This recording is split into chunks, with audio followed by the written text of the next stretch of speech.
अब वो सवाल जो शायद सियासत की समझ रखने वाला हर आम और खास व्यक्ति जानना चाहता है कि पीएम मोदी कर्नाटक से पहले केरल क्यों गए? प्रधानमंत्री कैसे केरल से मिशन दक्षिण को साध रहे हैं?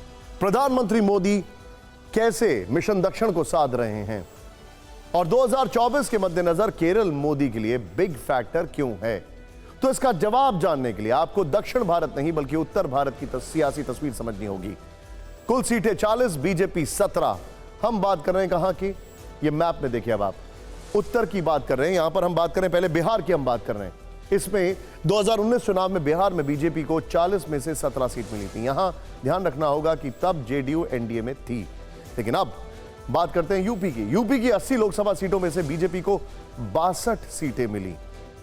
दिल्ली की सभी 7 सीटों पर बीजेपी का कब्जा हुआ था। मध्य प्रदेश की 29 लोकसभा सीटों में बीजेपी ने 28 पर जीत हासिल की।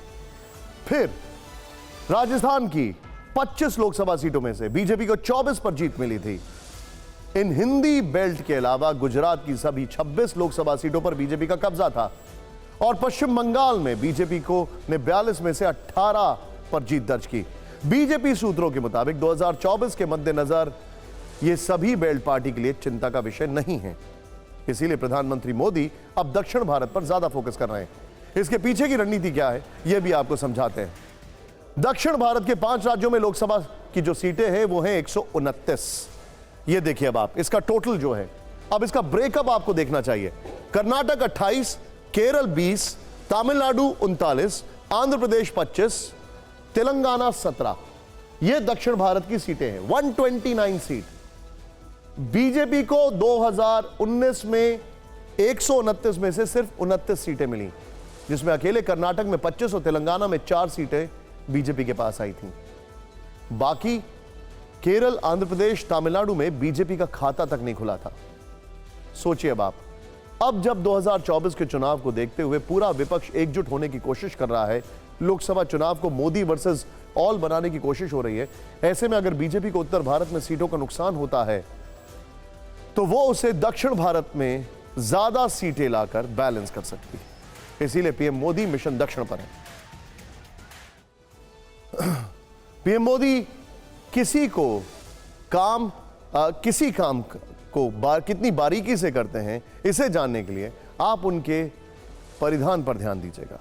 पीएम मोदी 2 दिन तक हर सार्वजनिक कार्यक्रम में केरल के पारंपरिक परिधान में नजर आए। केरल लेफ्ट का गढ़ है और लेफ्ट के गढ़ में पारंपरिक परिधान में मोदी ने वहां की आम जनता से जुड़ने की कोशिश की। केरल को हजारों करोड़ की सौगात देकर भी मोदी ने यही कोशिश की। प्रधानमंत्री ने केरल के चर्च के 8 प्रमुख पादरियों से भी मुलाकात की।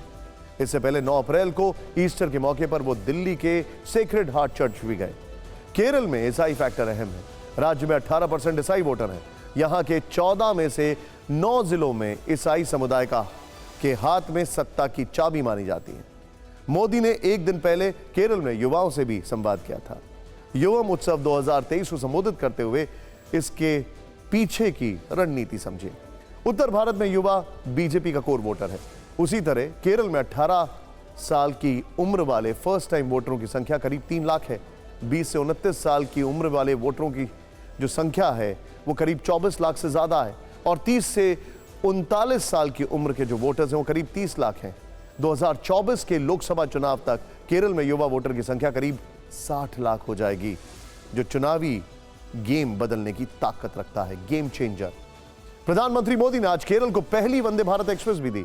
तिरुवनंतपुरम से कासरगोड तक चलने वाली यह ट्रेन केरल के 11 जिलों को कवर करेगी और 14 स्टेशनों पर रुकेगी। पीएम मोदी ने आज ट्रेन को हरी झंडी दिखाने के अलावा बोगी में जाकर छात्रों के साथ संवाद भी किया। इसके अलावा देश की पहली वाटर मेट्रो प्रोजेक्ट कोची और उसके आसपास के 10 द्वीपों को जोड़ेगी और चुनावी असर छोड़ेगी। वैसे प्रधानमंत्री ने 2 दिन में केरल के लिए 3200 करोड़ रुपए की से अधिक की कई परियोजनाओं का शिलान्यास किया है और उद्घाटन किया है। प्रधानमंत्री मोदी की लिस्ट में केरल इसलिए भी टॉप पर है क्योंकि वहां सभी चुनावों में बीजेपी लगातार अपने प्रदर्शन को बेहतर करती आ रही है। चुनाव आयोग के आंकड़ों के मुताबिक 2011 विधानसभा चुनाव में बीजेपी को 6.03% वोट मिले। 2016 विधानसभा चुनाव में यह बढ़कर 10.53% पहुंच गया। इसके बाद 2021 में 11.3% हो गया। 2019 लोकसभा चुनाव में बीजेपी को भले ही केरल में एक भी सीट ना मिली हो, लेकिन वोट प्रतिशत के लिहाज से देखें तो यहां भी पार्टी के लिए चमत्कार जैसी चीज जरूर छिपी है। चुनाव आयोग का आंकड़ा कहता है कि केरल में 2014 के लोकसभा चुनाव में बीजेपी को 10.45% वोट मिले थे, जबकि 2019 में ये 13% पर पहुंच गया, यानी कि करीब 3% का इजाफा। और बीजेपी के मुताबिक 2024 के चुनाव में केरल में यह ग्राफ और ऊपर जा सकता है।